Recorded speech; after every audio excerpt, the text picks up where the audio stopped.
विधानमंडल के शीतकालीन सत्र के दौरान मीडिया से बातचीत के दौरान तेजस्वी यादव ने कहा कि अमित शाह जितनी बार बिहार आते हैं मुझे उसका फायदा होता है, इसलिए मैं चाहूंगा कि वह बार बार बिहार आए। दरअसल तेजस्वी यादव जातीय गणना को लेकर पूछे गए सवालों पर जवाब दे रहे थे। तेजस्वी ने कहा कि गृह मंत्री कभी कहते हैं कि बिहार में अति पिछड़ों की संख्या बढ़ गई है, कभी कहते हैं कम कर दी गई है। वह तय नहीं कर पा रहे हैं कि कहना क्या है। जहां तक उनके आरोपों का सवाल है तो वह किस आधार पर ऐसा कह रहे हैं, पहले उसका प्रमाण दे। हमारे पास प्रूफ है, उनके पास क्या है। आगे तेजस्वी यादव ने क्या कुछ कहा, सुने। शिक्षक बहाली में घोटाले को लेके और बेबुनियाद आरोप है और इससे कोई फर्क पड़ने वाला नहीं। लोग डेली इसी बात को रोता है, इस्तीफा दे दो इस्तीफा दे दो। अरे क्या क्या इस्तीफा दे दो भाई। लाखों की तादाद में नौकरियां बढ़ रही है, शिक्षा व्यवस्था सुधारा जा रहा है, अस्पताल की व्यवस्था को सुधारा जा रहा है, कल्याणकारी योजनाएं आ रही है, ऐतिहासिक काम हो रहा है जो बिहार में कर रहा है, देश में उसकी चर्चा हो रही है और राज्यों में उसकी मांग उठ रही है।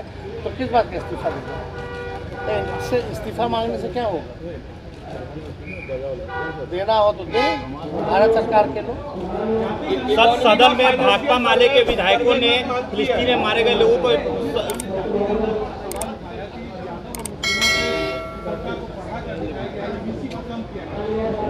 बोले पिछड़ा और अति पिछड़ा को कम किया गया। अब फिर बोलते हैं यादव का बढ़ा दिया गया। क्या यादव पिछड़ा नहीं है क्या? अब तो 1931 का आंकड़ों में 11% यादव था। 11% तब था जब उड़ीसा और झारखंड साथ थी, तो अलग हुआ है, दिन बढ़ा है, तो उतना आप देख लीजिए, उतना ही संख्या। और जहाँ तक माइनॉरिटी की बात है, माइनॉरिटी का तो हर साल मतलब हमेशा होता रहा है, तो वो तो सबके सामने है। तो ये सब बेबुनियाद आरोप लगाने से कोई मतलब नहीं। अच्छा एक बात बताइए, बढ़ा दिया गया या घटा दिया गया तो कौन सा आधार पे बोल रहे हैं? अनुमानित। हम लोग के पास तो साइंटिफिक आंकड़ा है भाई, उनके पास कौन सा आंकड़ा है? ये ना बताइए बढ़ाया या घटाया, किसी बेस पे ना बोलेंगे। कौन से बेस पे बोल रहे हैं? सब बकवास। और आपको भी पता है, अगर बढ़वाना होता तो नीतीश जी बिहार के मुख्यमंत्री हैं, तो कुर्मी समाज का और नहीं बढ़ा दिया जाता? काहे नहीं बढ़वा दिया अपना मुख्यमंत्री जी पे? ये कोई लॉजिक है क्या? हकबका गया है लोग, हकबक में है।